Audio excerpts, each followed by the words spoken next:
we've got a late amendment to that paper, and we've highlighted a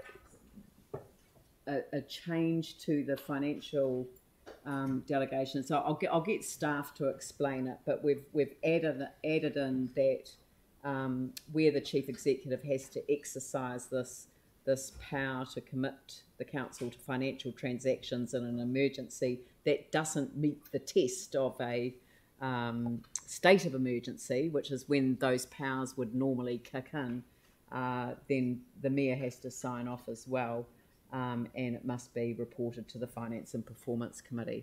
But I'll hand over to the team to just run through the recommendations. Thank you, Mayor.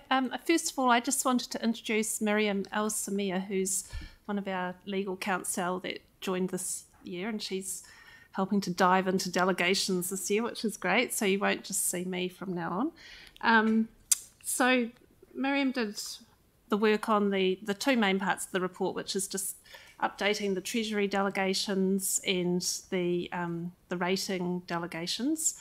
But probably the main part that you've asked about now is the change for the unplanned expenditure.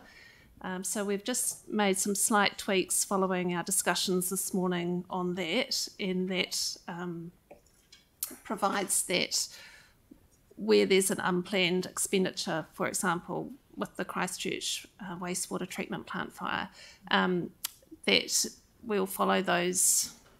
Bring my glasses, I'm sorry, so I'll just have to read it here. So there's a limit of 5 million, and it's for CapEx and OpEx, but the Chief Executive must make a determination that such a financial transaction is necessary and unavoidable for the operation of the Council.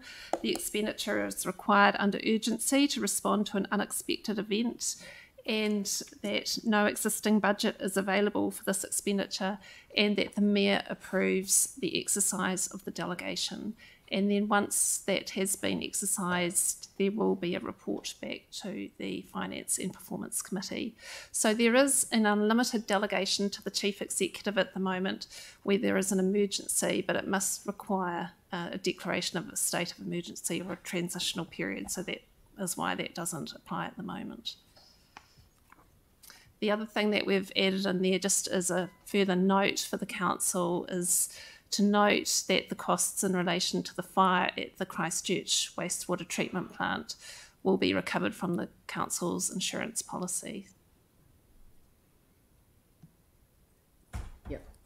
And I would add, I would like to not exercise that power at all, preferably. But you have to be. I have to be in a position like the fire. Yeah. Right. Good. Thank you very much. So I'm happy to move this. Sam, are you happy to second it? Yep. Is there any debate? Put the motion. All those in favour say aye. Aye. Those opposed say no. That's carried.